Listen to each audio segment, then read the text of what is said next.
In this video I'm going to be talking about essentials for night fishing, just little things that can make you comfortable, more equipped and prepared for all the things that can happen during a session. So let's go. The first thing is you want a decent Bivy Light. I've got a Ridge Monkey one. It's actually one of the original ones. The newer ones have got like a greener light to them and a remote and all sorts of things. But I've got the one that just has the red light and the normal sort of two beam sort of standard light. And I use mine mostly during the winter for cooking at night, obviously, and sorting out rigs as well. But during the summer I use them less. I do use it less. I have a little low red light on it that I use during the night to see everything. It's more likely to be lighter at night as well because it's constant twilight in summer, so you don't actually have complete darkness, so you do get more light.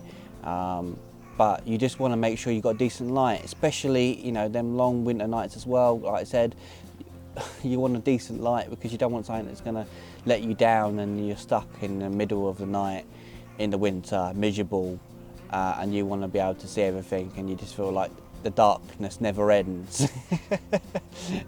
Can feel like that sometimes, but having a decent light means you can be able to do things. You want one that can light up the whole bivvy as well. All different companies do them, so definitely get one. They make your life much easier on the bank. Well, the next thing is you want a decent phone charger. You want something that can charge your phone 5 or 6 times, or maybe even more. I do recommend not getting a huge, massive brick one that you just unnecessarily need. If you're doing one night or 2 nights, you don't need it. You really don't need something huge, massive, takes up more space in your bag. You've got to lug it around. Get the smallest one you can get away with, but you also want it to charge your phone at least 5 or 6 times, I would say, over a session. My one sort of lasts maybe like 3, maybe 4 nights at a push if I really, you know, don't use my phone too much.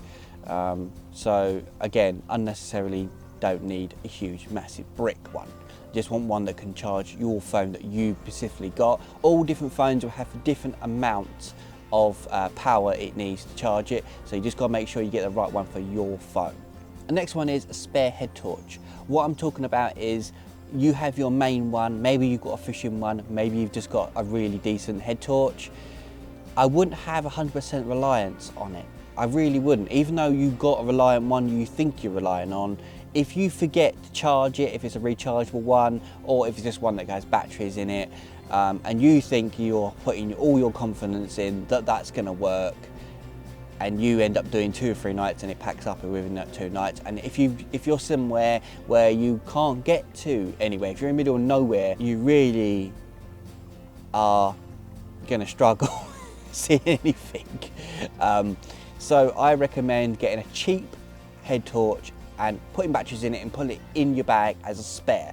You don't have to be very big, just a small one that's good enough, just to make sure that you, if that main one does some reason stops working, you have something there straight away to put on and you can continue with your fishing.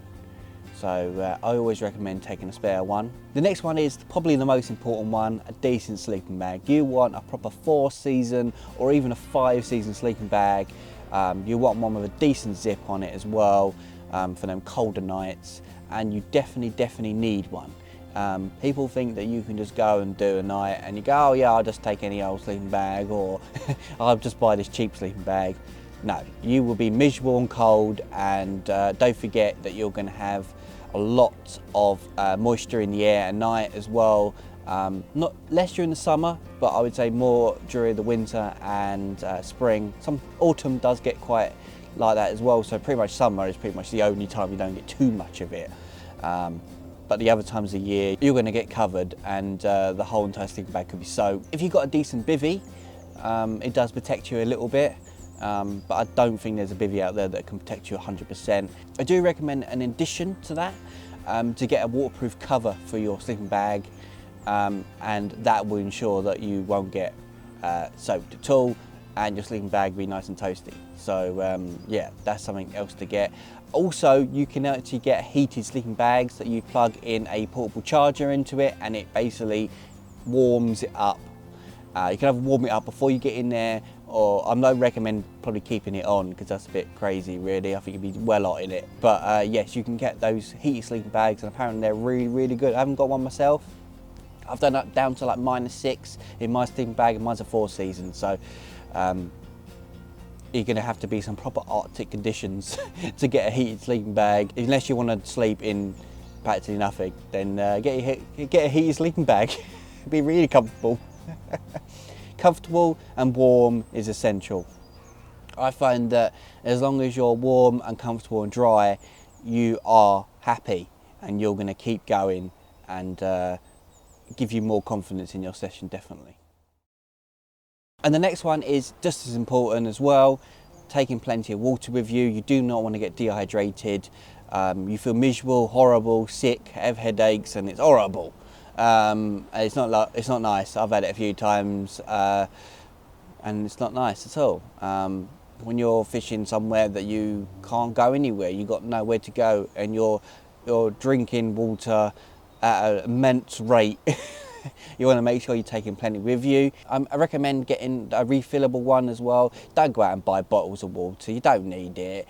I recommend just filling up a 5 litre or even a 10 litre refillable container that you can get from most tackle shops. All the companies do at least one different type of one, different shapes, different handles.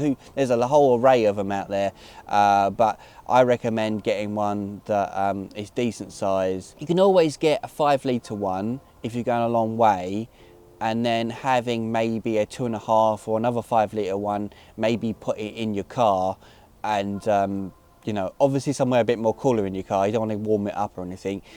If you need any more water, you can go back to your car. That's only if you're fishing somewhere that you're not fishing a day ticket water, where you can just access water and pour more water in. You've got plenty there. I fished a few places that barely got a toilet. So yeah, you definitely need to make sure that you have plenty of water at those kind of venues, definitely. And you don't want to make yourself ill either, so make sure you take plenty with you. Also, don't forget to take a plastic bag with you. Just so you don't throw rubbish on the bank. Do not throw rubbish where you're fishing. It looks awful. It encourages rats and everything. You have rats in your bivvy and all sorts of things. It's also bad for the environment. It's also bad for the wildlife. So don't throw rubbish. Make sure you put it in a back bag and just tie it to your barrow at the end of the session and just take it home with you. It's not that complicated. Just make sure that you don't leave any rubbish, and leave the place you're at looking cleaner. And also you can collect rubbish as well and put that in that bin. I do that now and then. Every time I turn out to a swim and I see bits of rubbish, I'm always constantly picking them up and throwing them in the bin, because I just hate it. Just don't like rubbish around me when I'm fishing. It just looks awful. So make sure you definitely take one with you. I've done a couple of nights and only had to take one bag with me, so you shouldn't need more than one. And also decent waterproofs as well, making sure that you've got waterproof trousers, coat, and even waterproof socks. I've started wearing waterproof socks, they're brilliant. It's really those times of year when you get more rain, especially in the autumn and the winter, you get a lot more. Again, you don't want to be wet, you don't want to be soaking wet and miserable and cold. And yeah, also I recommend taking spare clothing with you to make sure that if you do get wet, you can change your clothing over and still be dry. But the main thing is to make sure you take waterproofs with you so you don't get wet in the first place, hopefully. That's if you catch a PB and then someone throws a bucket of water over you, then you've got spare clothes for that. But overall, just making sure that you've got decent waterproofs. There's loads of companies out there that do them. There's even non-company brands that do waterproofs that look like they're fishing ones, or camoed or green or anything, so you don't have to get fishing ones exactly, but you can have a look. Don't forget to take a decent camera with you. My camera is filming me at the moment, but I also use it for photography. I take pictures of all my fish. You want a decent camera with a decent screen on it. I do recommend getting ones that are a bit more easy to use. My one is actually a manual one. It's absolutely a nightmare to try and take a picture. but you can also get ones that auto focus for you and auto set it and everything, so you don't have to do nothing. Just press the button and it automatically starts going. I also recommend putting a timer on as well, just so you got a bit more time to pick up those fish as well. If they flap around and smack you in the face, you got more time to pick it up and get it right in front of the camera and get those perfect pictures. I recommend also getting a decent tripod as well, something that's heavy. Okay, there's a bit more weight to it and you're thinking, oh, why am I taking that and why am I lugging a massive weighted thing with me? Well, it stops the camera from flying all over the place, and when it gets windy it doesn't just take off and smash your camera to pieces, so make sure it is heavy, robust. The last thing I've got to talk about is you don't have to take everything to the swim, because you don't. If you want to take more leads with you, leave them in the car. If you want to take more clothing with you, leave them in the car. Don't always have to take it with you. I mean, obviously car and van and whatever else you take with you, how much storage you've got. But the thing is, just don't take everything with you. You know, don't have to take every single item. You know, the kitchen sink is not coming with you. No, just make sure that you start to work out what you're taking with you and go, right, I don't need that, don't need that, don't need that, keep those as spare, put it in the car, spare bait, spare lead, spare clothing, you name it, leave it in there. I do recommend covering it over as well, just so people don't look for your vehicle and see all this bait and tackle and all sorts of things left in your car. I've been in many places where people have left rods in their car and someone smashed in and nicked them, so make sure you cover everything over if it's anything like that.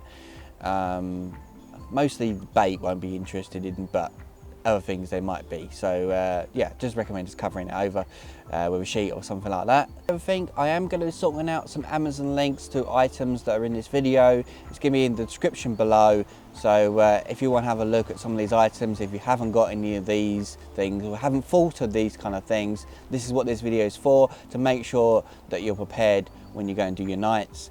So that's all I've got to say is thank you for watching and see you in the next video. Don't forget to subscribe to the channel, don't forget to check out all my other videos, and also don't forget to put a comment.